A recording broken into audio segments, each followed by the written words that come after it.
Abra sua Bíblia, por favor, no Evangelho de Marcos, no capítulo 6. E nós vamos ler a partir do versículo 30 até o versículo 44. Gostaria que você me acompanhasse, até porque é um texto um pouquinho mais longo, maior do que o usual.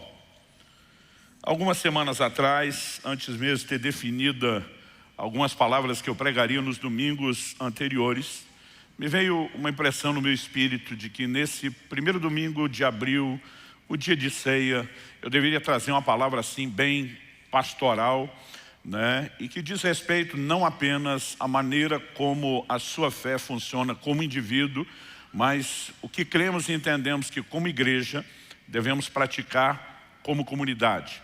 O assunto que eu quero abordar não é uma novidade, né? Acredito que há pessoas o tempo todo chegando que precisam dessa orientação, mas mesmo para aqueles que já conhecem, né? Acredito que nós podemos nos situar em cima de algumas declarações bíblicas. O livro de Hebreus diz: importa que nos apeguemos com mais firmeza às verdades ouvidas. O crente não vive só de novidade, ele volta, né? Nós batemos naquelas mesmas teclas até que isso realmente se torne cada vez mais firme.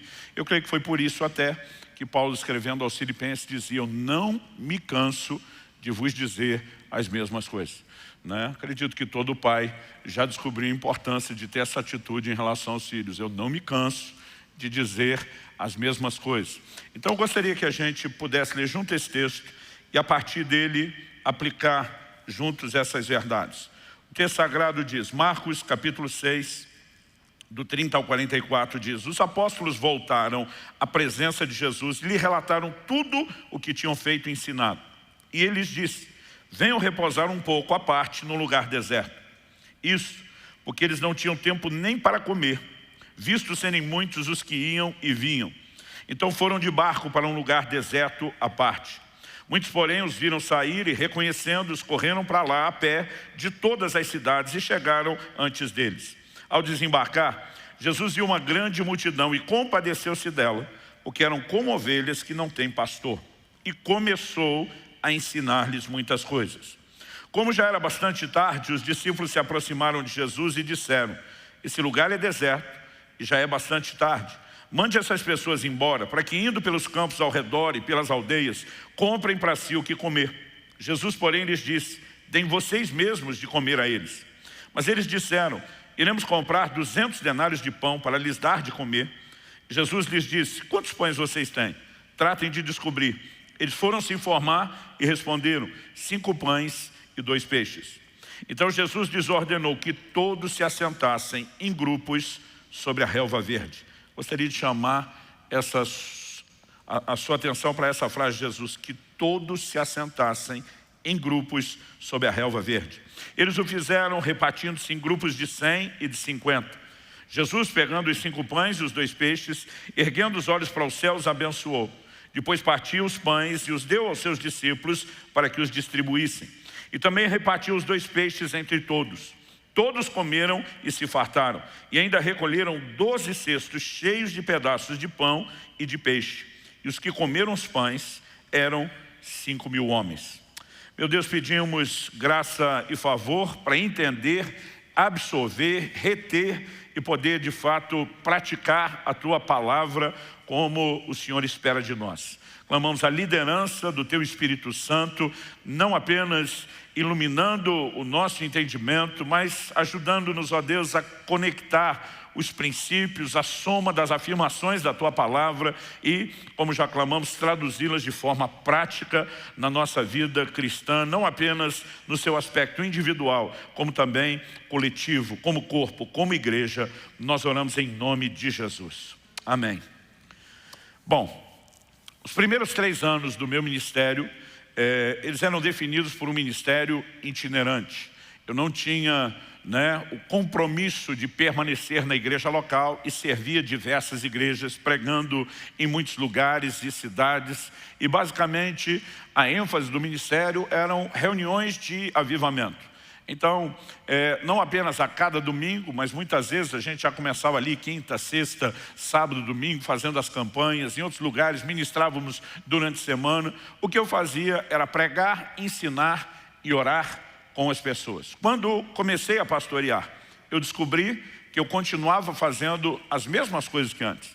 Eu pregava, eu ensinava, eu ministrava as necessidades das pessoas e eu olhava para a diferença do ministério itinerante e o pastoral e dizia: a diferença é que no pastoral eu faço isso toda semana no mesmo lugar.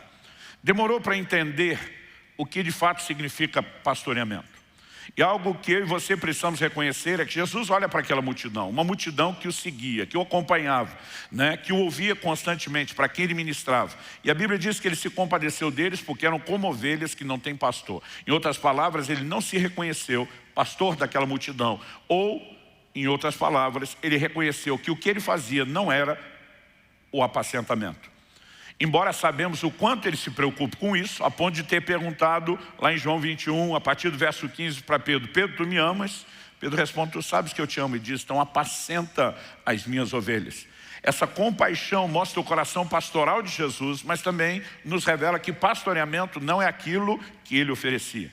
Esse foi o choque que eu tive quando de repente descobri que, apesar de agora me chamarem pastor, de eu estar toda semana na mesma igreja, eu continuava fazendo a mesma coisa que antes, em outros lugares, não me caracterizava como pastor. Isso me gerou um questionamento profundo. Somado a isso, nós vimos a igreja crescer rapidamente, pessoas chegando, gente se convertendo, e quanto mais nos desdobrávamos para atender as pessoas, a sensação que a gente tinha é que cada vez menos a gente conseguia dar a atenção que era necessária, embora cada vez mais havia um desgaste profundo, uma sensação de, se continuar nesse ritmo, nós não vamos dar conta. E Deus usou esse texto para me fazer enxergar não apenas a nossa realidade reproduzida aqui, mas o que eu creio ser a grande solução que Ele tem para nós. E para que a gente entenda as lições desse texto, eu acredito que a gente tem que começar pelo contexto. Se você voltar um pouco no início do mesmo capítulo 6 que lemos, mas dessa vez lá nos versículos 7, por exemplo, 7 e 8, a Bíblia diz que Jesus chamou os 12, passou a enviá-los de 2 em 2, dando-lhes autoridade sobre os espíritos imundos. Ordenou-lhes que não levassem nada para o caminho, exceto um bordão, nem pão, nem sacola, nem dinheiro. Verso 9 diz que fossem calçados de sandálias e não usassem 2 túnicas. E ele diz, o versículo 12, diz que então eles, saindo, pregavam ao povo que se arrependesse. Expulsavam muitos demônios. ênfase aqui no muitos, expulsavam muitos demônios, curavam numerosos enfermos, ênfase aqui no numerosos, ungindo-os com óleo. E o verso 30 mostra que agora eles regressam dessa missão e vêm para um momento de prestação de conta. Eles começam a se reportar ao Senhor Jesus, relatando tudo que eles tinham feito, tudo que tinham ensinado. E o volume de trabalho é reconhecidamente intenso, não apenas porque a Bíblia diz que expulsavam muitos demônios, curavam numerosos enfermos, mas o próprio verso 31 diz que eles não tinham tempo nem para comer, porque eram muitos os que iam e vinham. Em outro momento, Jesus se dirige aos discípulos e diz: a seara é grande, né? Os ceifeiros ou os obreiros, os trabalhadores são poucos. E ele mesmo diz: rogai ao Senhor da seara que envie trabalhadores para a seara. Então me parece que esse desenho desde os dias de Jesus não é tão diferente, né? Há muito trabalho, pouca gente se dispondo a fazer.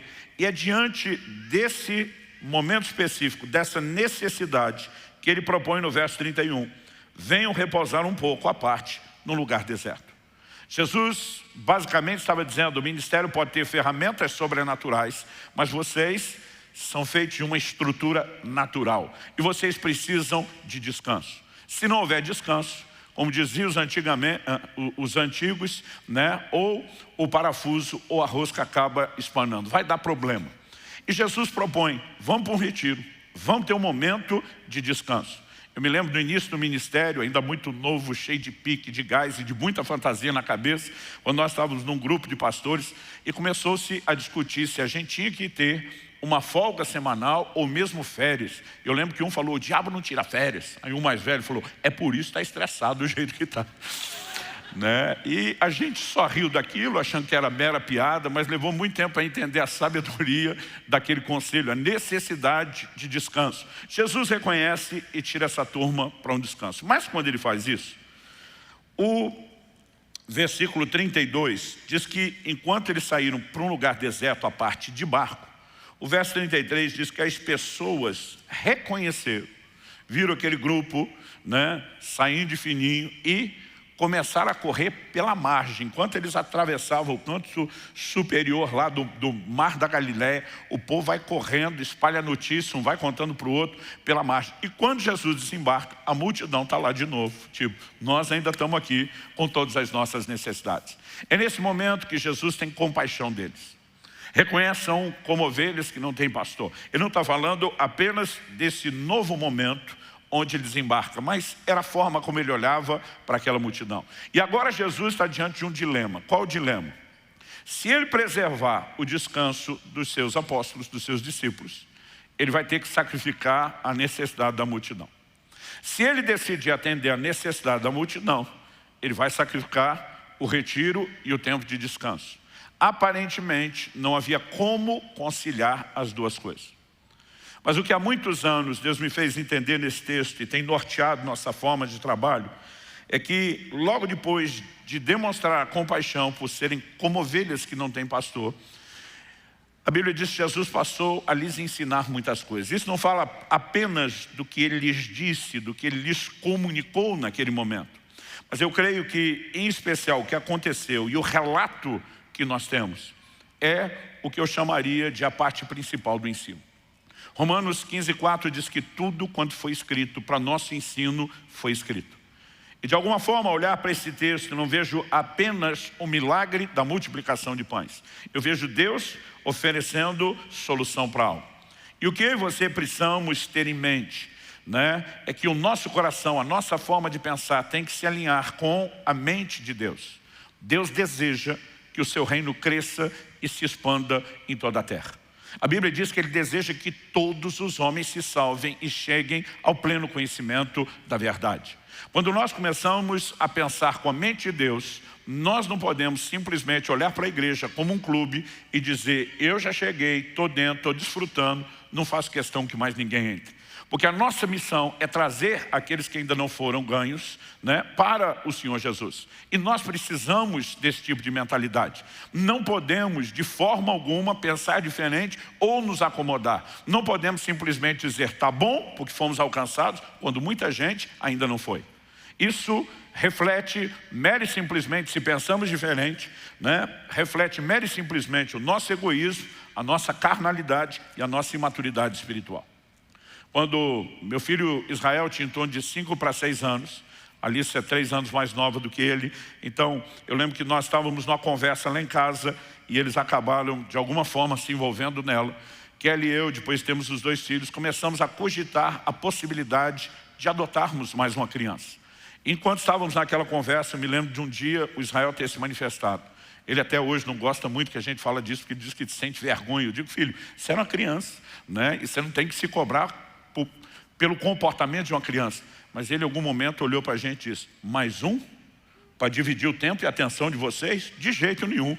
Tipo assim, ele dizendo, da minha parte eu voto contra, né? Porque o voto era totalmente interesseiro, né? Eu não quero dividir vocês com ninguém. E muitas vezes nós temos, apesar de adultos cronologicamente, nós temos essa mesma imaturidade, esse mesmo ato de egoísmo infantil quando se trata do assunto da nossa fé. Quando nossa igreja ainda estava no começo e reunimos no prédio da Água Verde, eu lembro assim, logo, estou falando do início mesmo, do primeiro ano, eu lembro de uma senhora que chegou e ela falou, pastor, deixa eu te dizer uma coisa, eu vim de outra igreja para cá, porque a igreja que eu estava era muito grande, eu não gosto desse negócio não. Eu vim para cá porque vocês são pequenos. Eu falei, mas nós não vamos permanecer pequenos. Ela, Deus o livre, pastor. Deus livre a gente desse negócio. E eu olhava para aquilo, eu sou meio gaiato, brincalhão, mas eu comecei a achar o tom da conversa, falei, isso não é brincadeira. Ela falou, pastor, esse negócio de igreja grande não dá não. Nós temos que ser assim, ó, tipo uma família, nada muito exagerado. Ela falou, na real, se dependesse de mim, a gente podia assim, cada um que se converte, nós já damos um tiro na cabeça, mandamos para o céu, vai logo para a glória, mas não fica enchendo aqui para, sabe, incomodar. Eu estou olhando e pensando, a brincadeira já está sem graça demais. Mas para meu susto, eu percebi que ela não estava brincando. Ela mesmo para e diz assim, mas o problema é quem ia ficar matando, né? Porque esse não ia entrar depois. Eu estou pensando, ele disse, não está acontecendo na minha frente, não está acontecendo comigo. Bom, para resumir a história, sem querer tocar terror em nenhum de vocês, né? Ela foi a primeira ovelha da igreja que eu enterrei. Foi a primeira que foi embora. Então pense bem, antes de decidir atrapalhar os planos de Deus para a expansão do reino aqui na terra. Nós precisamos, não que eu esteja tocando terror, e nem que eu matei. Isso foi entre ela e o Criador. Mas a situação de fato aconteceu, a gente está tentando rir em cima disso, mas algo que eu e você precisamos entender é que nós precisamos de uma mentalidade de crescimento. Ela é bíblica. Mas para que o crescimento seja possível e não só aconteça, mas aconteça de forma sadia, nós precisamos entender os trilhos, os princípios e os mecanismos do reino de Deus. O tema da minha mensagem hoje é assentando-se em grupos.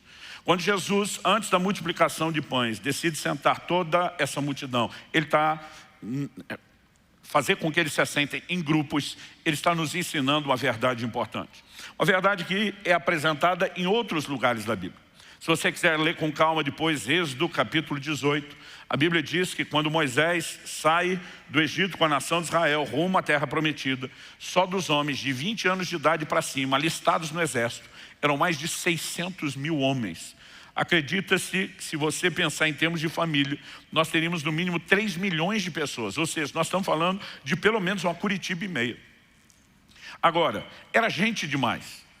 E o capítulo 18 diz que Jetro, sogro de Moisés, quando vem visitá-lo, percebe que desde a manhã até a tarde, ou seja, o dia inteiro, de sol a sol, Moisés ficava atendendo o povo. Ele dizia, o que é que você está fazendo? Não, é que eles têm as suas causas. Eles vêm para mim, para eu aconselhá-los, orientá-los, para eu julgar as situações. E o Jetro simplesmente olha para ele e diz, você vai se matar e matar o povo se você continuar fazendo isso. Ele simplesmente diz, olha, consulta a Deus e vê se ele dá o aval. Mas ele diz basicamente o seguinte, representa o povo diante de Deus.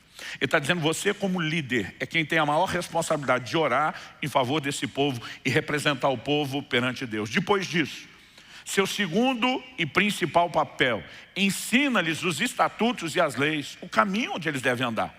Se você tem um ensino coletivo, eles podem fazer um filtro de aplicação pessoal diante daquilo que vai surgindo. Então, os que vão te procurar são apenas aqueles que têm dúvidas em relação a algumas coisas. E não que cada um vai ser ensinado no mano a mano, pessoalmente, por um único líder. Em outras palavras, já está dizendo, isso nunca vai funcionar. E basicamente nós temos um princípio de gestão e de administração envolvido aqui.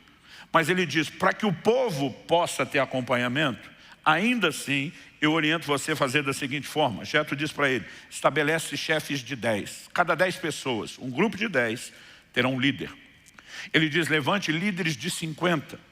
Isso significa o quê? Ele está falando de uma cadeia de comando, de uma hierarquia, de uma rede de supervisão. Cada 5 líderes de 10 com seus grupos serão acompanhados por um líder de 50. Ele diz, coloque líderes de 100, líderes de 1000, né? E aquilo, obviamente, tem o aval de Deus, porque Moisés implementou isso. E ele diz para Moisés, apenas a causa difícil vai chegar a você. Então, vai existir um filtro. Aquilo que você já ensinou e as pessoas sabem como agir, elas não procuram atendimento. Quando procurarem, ele procura para o seu líder de 10. Se ele tiver dificuldade, ele pede ajuda para o de 50, que pede para o de cima, que pede para o de cima. Se for muito complicado, chega em você. E basicamente, quando nós decidimos trabalhar em células, não é apenas porque vemos na Bíblia o princípio de igrejas nas casas, mas estamos somando e aplicando diversos princípios. Então, por exemplo, eu me lembro alguns anos atrás de uma situação em que um casal de uma célula foi buscar ajuda com os líderes ali, né? O líder e o líder em treinamento. E eles não sabiam lidar com aquilo.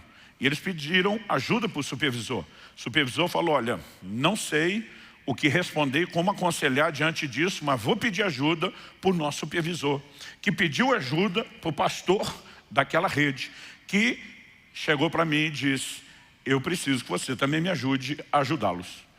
Resumindo, nós botamos 7 casais dentro de uma sala. Falei, vou responder eles e todo mundo, que qualquer outra próxima situação que surgir.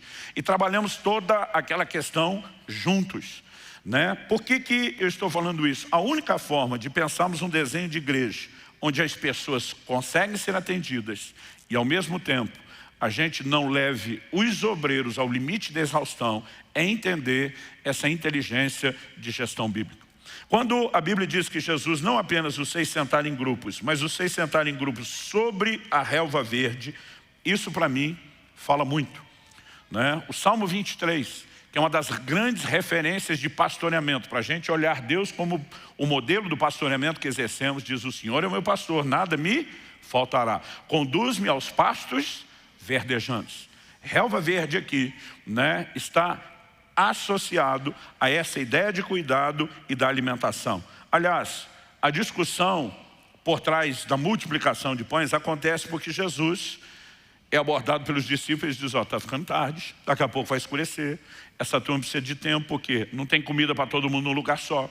Alguns têm que ir pelas vilas, pelas aldeias, alguns vão ter que andar mais, atrás de ter onde comprar. E Jesus vira para eles e diz: dai-lhes voz de comer.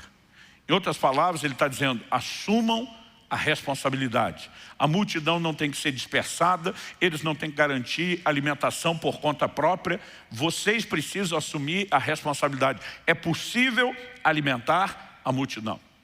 E obviamente nós temos Jesus operando o milagre, mas se não houvesse essa gestão, o milagre ainda assim se transformaria numa confusão. Eu imagino Jesus multiplicando pães. A Bíblia diz que eram 5.000 homens, outro evangelho diz fora mulheres e crianças. Então nós não sabemos exponencialmente o tamanho da conta, mas eu imagino aquela multidão rodeando Jesus para pegar comida. As primeiras camadas, os primeiros círculos que estão conseguindo chegar perto, eles iam pegar e comer pão, como diziam os antigos, até o umbigo virar para fora. Iam se fartar, mas os de longe não iam comer da mesma forma. Só que, assentando-se em grupo, a Bíblia diz: todos comeram e todos se fartaram. Todo mundo comeu tudo que precisava comer. Quando você pensa num modelo de pastoreamento, onde as pessoas tentam chegar numa única pessoa e tudo é centralizado, nós temos a mesma dificuldade. Quem consegue furar o bloqueio, quem consegue por alguma forma se aproximar, recebe mais, os que estão distantes não. E nós precisamos entender um princípio bíblico. Isso que Jetro orientou Moisés, nós vemos a réplica disso no Novo Testamento, em Atos, no capítulo 6. A Bíblia diz, já no versículo 1 de Atos capítulo 6, que por se multiplicar o número dos discípulos, né, ou seja, era justamente pelo crescimento da igreja. E onde existe crescimento, gente, nós vamos ter problema, ou desafios e necessidades de ajustes. Quando a família cresce, né, nós precisamos de ajuste, muda tudo. A chegada de cada novo filho, de cada nova criança, muda, exige adequações. Mas essas adequações são importantes, elas permitem que a gente siga como família, não só crescendo, mas sem que necessariamente a gente precise viver nenhum grande problema. Quando a família começa a aumentar, e nas sábias palavras do meu filho, chega mais alguém para dividir o tempo e a atenção, isso pode gerar desconforto. E o verso 1 de Atos 6 diz que por se multiplicar o número dos discípulos, algumas viúvas começaram a ser esquecidas na distribuição diária. Era a distribuição de alimento. Era muita gente. Os apóstolos não estão dando conta de atender todo mundo. Tem gente ficando para trás. E a Bíblia não diz que só as viúvas dos helenistas é que foram esquecidas, mas a murmuração nasce ali naquele grupo. Por quê? No meio dos hebreus, dos israelitas, se orgulhavam muito de ser linhagem de Abraão, né? Isso era sempre claramente comunicado. A expressão helenista fala dos de cultura grega. Imagina a turma dizendo: se fôssemos tão hebreus quanto eles, não estávamos sendo esquecidos. E basta aquele veneno da murmuração começar, né, para que haja divisão na igreja. Os apóstolos, percebendo o que está acontecendo, não apenas que as pessoas estão descontentes, mas percebendo que eles não estão conseguindo fazer o que deveriam, a Bíblia diz que eles reúnem a multidão.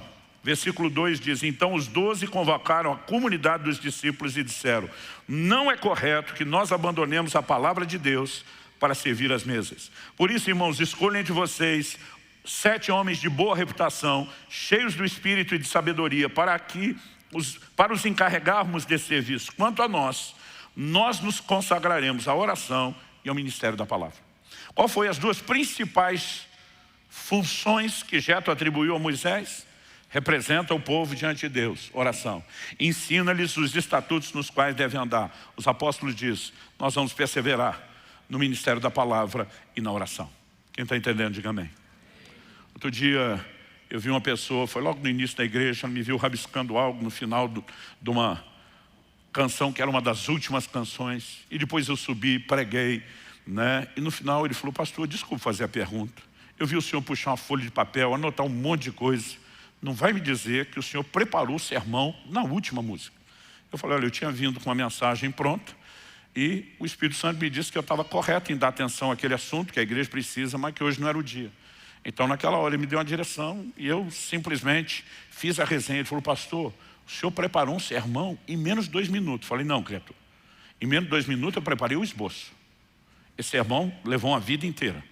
É muito tempo com Deus, é uma vida de oração, uma vida estudando a palavra, uma vida de experiência. A organização disso na forma de notas, 2 minutos. Falei, mais respeito com as minhas mensagens. Porque se fosse assim tão simples, né? Se toda hora nós vamos falar algo, a gente só precisa de 2 minutos, qual a necessidade de você se dedicar à palavra para ter o que comunicar? Então, naquele momento eu falei, olha, só quero que você entenda, né, que a coisa não é tão simples e nem tão rápida. Nós temos uma responsabilidade, antes de mais nada, de buscar em Cristo. Ele é o único que pode, de fato, multiplicar e dar alimento de verdade, né? Nós temos essa responsabilidade de buscar nele e entregar. Mas o povo precisa mais do que apenas ter alguém que ore por eles, o que Jesus fazia. Precisa ter mais do que alguém que reparta a palavra, porque isso Jesus também fazia. E ainda assim, olha para eles e diz, são como ovelhas que não têm pastor. Pastoreamento é necessário, mas muitas vezes, talvez aqueles de vocês se converteram há menos tempo, pegaram uma época da igreja onde a mentalidade já é diferente. Mas deixa eu dizer, o modelo de igreja que a minha geração pegou crescendo desde criança era muito diferente. Eu lembro quando garoto, igrejas de 200 pessoas eram consideradas igrejas grandes. Igreja de 400, 500, para nós assim era muito grande. Mas se a igreja tivesse 1000, já era mega church. Não vivíamos essa realidade. Isso criou toda uma tradição, um modelo. Principalmente nas estruturas denominacionais, quando terminava o culto, o pastor ia para a porta, pegar na mão de todo mundo, ele conhecia todo mundo, nome por nome, né? Hoje a gente nem conseguiria isso, porque são 6 portas só para sair daqui, né? Mas eu fico imaginando a dinâmica, o tempo que a gente precisaria no intervalo entre esse terceiro culto, por exemplo, e o próximo quarto, o tempo que precisaria para pegar na mão de um por um e cumprimentar todo mundo. Teve um dia que eu estava num voo, eu fui acomodado num dos assentos da frente e alguém que estava acompanhando no dos fundos. E eu fiquei ali esperando a pessoa que estava do fundo sair, para a gente sair junto. Gente, eu fiquei com dó daquela comissária. Tem um bom dia, senhor. Tem um bom dia, senhor. Tem um bom dia, senhor. Tem um bom dia. Quando eu parei de contar o tem um bom dia de número de 89, eu falei, deixa, eu não vou acompanhar isso, né? E eu fico tentando imaginar que desenho seria hoje. Mas me lembro de uma época que o pastor que não fizesse isso, não conhecesse todo mundo pelo nome, não pegasse na mão de todo mundo, ele não era pastor. Isso nos coloca onde? Quando minha esposa Kelly fez o curso dela na faculdade de pedagogia, eu brinco que eu fiz pelo menos metade do curso junto, porque ela me contava as aulas, trabalho, tinha coisa que me fazia ler junto, livro, né? Eu lembro de um artigo que eu vi ela assim, rindo daquilo. Eu falei, o que foi? Ela falou, muito boa essa crítica. Era uma crônica, um artigo, né? E resumindo a história era mais ou menos assim. Uma pessoa tinha sido congelada séculos antes e descongelada na modernidade. Quando ela voltou à vida, o choque foi gigantesco, né? Eletricidade, carros, avião, nem se fala. A pessoa estava apavorada com aquele novo mundo moderno, diferente de tudo aquilo que ela conheceu.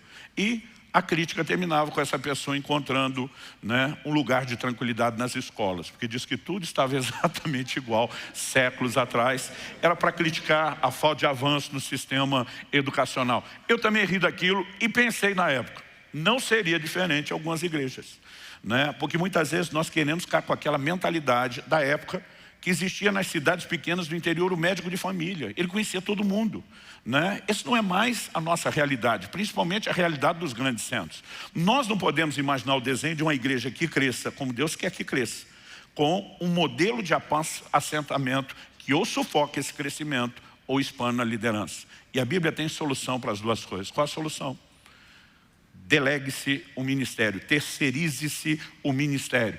Então, eles começam a entender, isso aqui é importante, mas pode ser feito por outro. Essa outra área é importante, mas pessoas podem ser levantadas. Um exército será mobilizado. A visão que nós precisamos ter como igreja é que na igreja não existe um pequeno grupo de líderes que serve e o resto da multidão que é servida. Essa não é a visão bíblica. Paulo, em 1 Coríntios 12, diz que coletivamente nós somos o corpo, mas individualmente nós somos os membros. E como membros, cada um de nós tem uma função e um papel na edificação de outros. Todo mundo tem responsabilidade de cooperar com alguma coisa para o resto do corpo. A menos que você acredite que é um apêndice no corpo de Cristo, que se for tirado não faz falta, uma verruga que nem de enfeite dá para dizer que serve. Mas talvez você diga, pastor, eu não sou olho, mas sou boca. Eu não sou mão, mas sou pé. Cada um de nós tem uma função. E nós precisamos entender qual é a missão dos ministros que Deus levanta para guiar o rebanho. Eles não são, na definição do bom paranaense, gente que faz. Eles são gente que faz os outros fazerem. Efésios capítulo 4, verso 11, diz que Jesus, subindo ao alto, levou o cativo o cativeiro e deu dons aos homens. Outra possibilidade de tradução seria, ele deu homens como dons, como dádivas à igreja. A Bíblia diz, ele deu uns para apóstolos, outros para profetas, evangelistas, pastores e mestres. E o propósito dos 5 dons ministeriais, qual é? A Bíblia diz, para a capacitação dos santos, do povo. Para que eles têm que ser capacitados? Para a obra do ministério. Logo, quem faz a obra do ministério? Todo mundo. O propósito não é que os líderes façam tudo, mas que eles organizem todos aqueles que vão se mobilizar em prol de todo mundo. Quem está entendendo, diga amém. E se nós não tivermos a visão e o entendimento correto, nós não vamos conseguir crescer, ou crescendo não vamos conseguir ter cuidado. Um dia desse, uma pessoa me abordou no final do culto e falou, pastor, eu preciso de 20 minutos seu para um aconselhamento. Eu falei, não vai rolar. A pessoa me olhou, como é que é? Eu falei, sem chance, eu estou no intervalo de culto, eu não tenho 20 minutos para você. Aqui é só um sorriso, é um abraço, uma foto, ou escrever no livro que essa turma que está na fila esperando. Mas posso marcar um horário com você durante a semana? Eu falei, também não. Eu falei, por que não? Eu falei, porque eu também não atendo durante a semana. Hoje eu pastorei os pastores de todas as nossas alcances e todos eles nos ajudam num modelo de pastoreamento. E nós precisamos entender que isso não se trata de ter um posicionamento e dizer, queremos ser inacessíveis. Nós queremos ser acessíveis para muito mais gente do que o que já temos. E a única maneira de vivermos isso é voltando ao desenho bíblico. Quem está entendendo aí, diga amém. Então, ao olhar para essas verdades, nós precisamos entender a importância das células, que é o termo que nós usamos para nos referir a esses grupos, ou o que era no Novo Testamento chamado de igreja nas casas. Outro dia alguém falou para mim, não tem o termo célula na Bíblia. Falei, apesar disso, não deixe de ter uma célula no seu corpo. Falei, o que nós temos na Bíblia é uma comparação e uma alegoria em 1 Coríntios 12, de que as divisões do corpo falam a respeito de nós e do nosso papel. Eu falei, provavelmente se Paulo tivesse o conhecimento biológico que nós temos hoje da célula, entendesse o crescimento via multiplicação, pode ser que ele tivesse usado a figura que nós decidimos usar. Mas apesar do termo célula que nós aplicamos não está lá, o princípio da igreja nas casas, dos pequenos grupos, de ter chefe de 10, de 50, todos eles estão lá. E nós queremos praticá-los. E é importante que você entenda por quê. Eu sei que não dá para toda hora dar satisfação de tudo o tempo todo, mas de vez em quando a gente precisa de um alinhamento. Um dia alguém chegou para mim e falou, pastor, eu já vim no culto de domingo, para que eu tenho que ir em outra reunião na casa durante a semana? Eu falei, são reuniões diferentes. Ele falou, tirando o lugar, qual a diferença? Eu falei, meu amigo, na reunião de domingo, na celebração de domingo, você vem para receber, você não vem para dar. Na reunião de célula, a gente espera que você vá muito mais para dar do que para receber. E ele me olhou, como assim? Eu falei, está aqui, ó, 1 Coríntios 14, 26. Quando vos reunis, cada um de vós tem, ele diz, um tem salmo, está falando de cantar, ou tem doutrina, está falando de instrução, ou tem revelação, ou tem língua, tem interpretação. Agora ele começa a falar dos dons. O ambiente onde podemos usar aquilo que Deus nos deu para edificação de outros, são as reuniões menores. Seria impossível numa reunião como essa, com essa quantidade de gente, permitir que todo mundo participasse. Que cada um fizesse uma oração, que desse uma palavra de instrução, que cantasse. Mesmo que a gente selecionasse quem tem aptidão. Porque, por exemplo, se eu cantar, você vai embora na hora. Aliás, outro dia alguém falou, pastor, se o senhor cantar é batalha espiritual. Até os demônios devem correr de tão ruim que é. Mas mesmo que você selecione os que têm aptidão, o dom, o talento, a prática, ainda assim é muita gente, para que cada um seja colocado para ter uma participação, né? Se você pegar cada área de dom, de gente que pode... Como que nós poderíamos viver a realidade de uma grande igreja? Seria impossível. Agora, por outro lado, Deus também não quer que a gente tenha uma multidão de pessoas que só recebam e não dão. Gente que só recebe, não reparte o que recebe, se torna que nem um marmoto. Ele é estéril porque só recebe água e não tem, né, vazão nenhuma. Então, quando a água evapora e os sais ficam, aquele estado de esterilidade permanece. Deus quer que todos nós possamos tanto receber como dar. Quem está entendendo?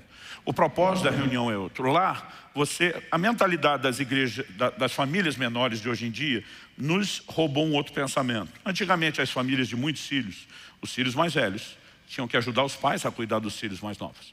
Hoje, no modelo de famílias pequenas, a gente já não pensa assim.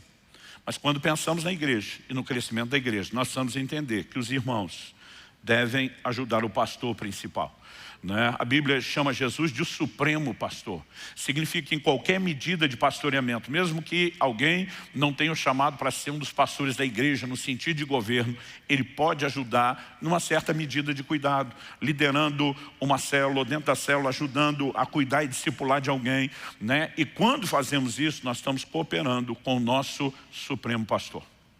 Se tivermos a visão e o entendimento correto, o coração muda. Eu lembro de um dia que um irmão falou para mim: pastor, eu falar para o senhor, eu não gosto lá da minha célula não. Falei: por que não? Falei: me parecia que você tinha um bom relacionamento com as pessoas. Mas meu líder é muito fraquinho.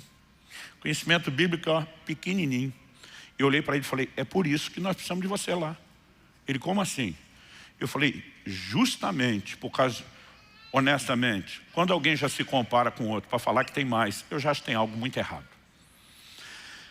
Mas eu olhei para ele e falei: justamente por causa de todo esse conhecimento e essa bagagem que você carrega, é que você pode contribuir na célula.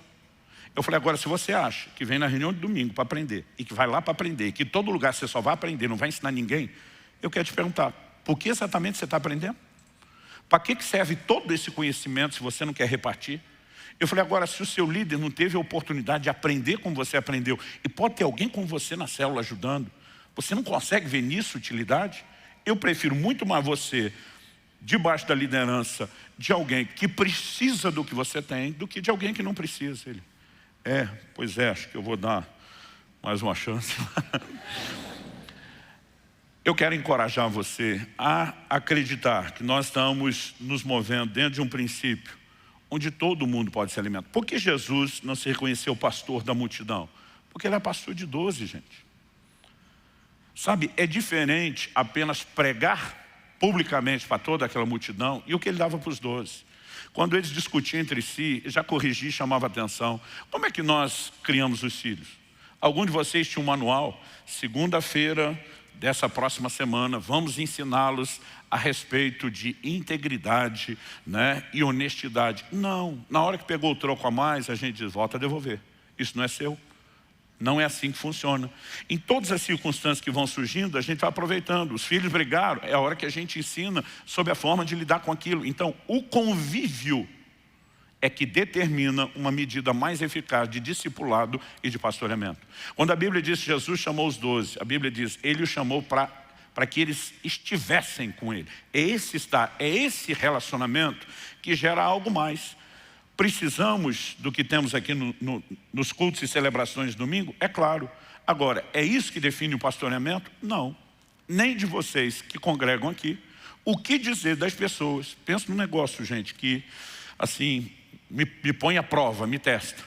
É quando nos lugares que eu estou pregando por aí, viajando, ou mesmo quando me abordam em aeroportos, em tantos lugares, as pessoas dizem: o senhor é o meu pastor virtual. É a mesma coisa que apertar um botão que liga um vulcão dentro de mim. Eu falo: segura, segura, segura, né? Porque minha vontade é olhar e dizer: não existe pastor virtual. Eu sei que a pandemia permitiu uma inclusão digital, inclusive nessa mentalidade de cultos. Transmitimos reuniões, porque muitos das nossas ovelhas no início, quando estavam viajando, diziam: não queremos perder culto, não queremos estar desconectados, né? Temos familiares que ainda não vão à igreja, temos pessoas em tais lugares. Começamos a abrir isso e dizer: vamos alcançar. E às vezes nós temos mais gente assistindo a reunião online do que o que temos aqui no presencial, sem contar o alcance né, que a própria gravação gera depois. Mas chamar isso de pastoreamento, eu não posso concordar. Porque se Jesus, que dava a mesma coisa, o mesmo ensino, podia até tocar as pessoas ministrando, não se reconhecia pastor pelo que estava fazendo, eu vou dizer que eu sou um pastor virtual de alguém.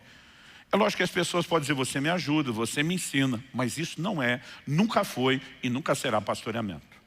Então é importante que isso seja entendido, né? De vez em quando alguém diz, mas pastor, não rola uma conversa com você? Eu falei, hoje eu cuido e apacento efetivamente, eu e minha esposa, um casal dessa igreja, desde dezembro de 2018, que é o Marciano e a Adriana, que assumiram a liderança da igreja, que nos ajudam a cuidar dos demais pastores, que ajudam a cuidar dos demais coordenadores, supervisores, líderes de célula, e que procuramos todos juntos estender cuidado.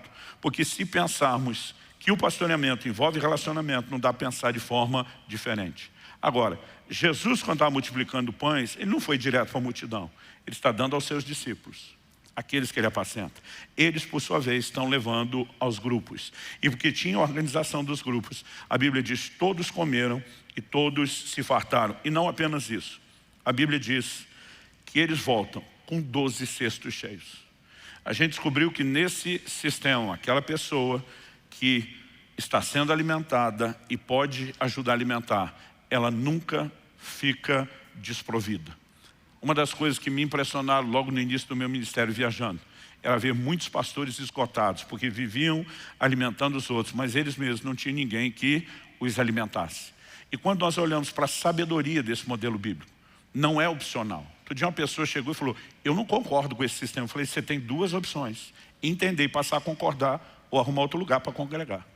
Eu falei, a igreja não vai se ajustar à sua ignorância, né? Falei, ignorância não era o comportamento, era falta de entendimento. Falei, isso é um modelo bíblico, isso é uma convicção que temos e isso não vai mudar. Agora, se você não quer ser parte de um pastoreamento efetivo, não acho que porque você não quer entrar, que você vai furar fila e ter pessoas atendendo você fora do formato. É importante que como igreja a gente entenda essas verdades. Não só para que nos apeguemos com mais firmeza, mas para que de fato a gente faça da forma correta. Porque tem gente até de bom coração. Disseram para fazer, vamos lá. Mas muitas vezes por não entender, nem ele consegue desfrutar da estrutura, nem ele acaba ajudando e nem sendo uma inspiração para mobilizar outras pessoas.